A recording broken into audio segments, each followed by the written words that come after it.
Le réflexe, c'est la référence en matière de qualité photo. Réservé à l'origine aux photographes aguerris, ces appareils photo se sont peu à peu démocratisés grâce à l'ajout de fonctionnalités automatiques et à une baisse des prix. Pas étonnant que de nombreux photographes amateurs aient décidé d'abandonner leur compact pour un réflexe. Mais attention, avant d'en acheter un, mieux vaut avoir conscience de leurs limites.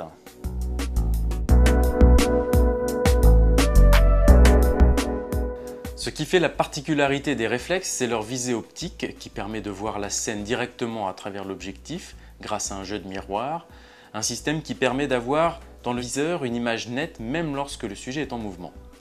Grâce à des optiques de qualité, des capteurs performants et des systèmes de stabilisation efficaces, la plupart des réflexes assurent une bonne netteté des images et un rendu des couleurs satisfaisant, même en lumière artificielle et dans des conditions de faible luminosité.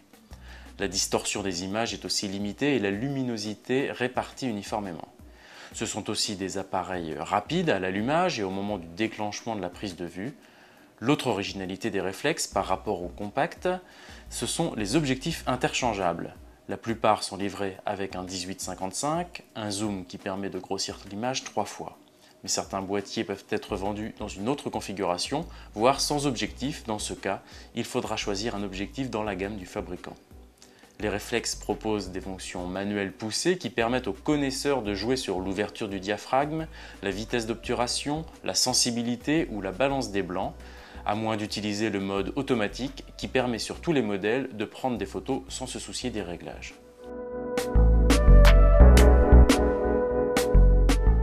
Les réflexes sont particulièrement lourds, certains pèsent plus d'1 kg et ils sont nettement plus encombrants que les compacts. Le fait de pouvoir changer d'objectif demande aussi un soin particulier, notamment pour éviter que des poussières ne viennent se déposer sur le capteur. Pour bénéficier de la qualité des réflexes, il faut aussi être prêt à casser sa tirelire. On en trouve à partir de 400 €, mais la plupart sont vendus entre 500 et 800 €, voire beaucoup plus cher. Sans compter la sacoche, indispensable pour protéger l'appareil, la carte mémoire si elle n'est pas fournie avec l'appareil, et surtout les objectifs supplémentaires qui coûtent plusieurs centaines, voire plusieurs milliers d'euros pour les plus performants.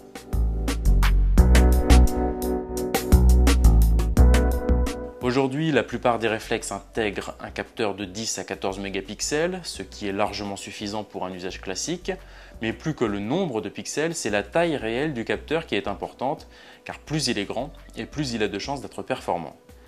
Si vous possédez des objectifs argentiques, sachez qu'il est parfois possible de les adapter sur des modèles numériques à l'aide de bagues que vous pouvez trouver chez les revendeurs spécialisés. Un écran large et orientable, aussi bien horizontalement que verticalement, facilite le cadrage. Il ne doit pas non plus trop refléter la lumière.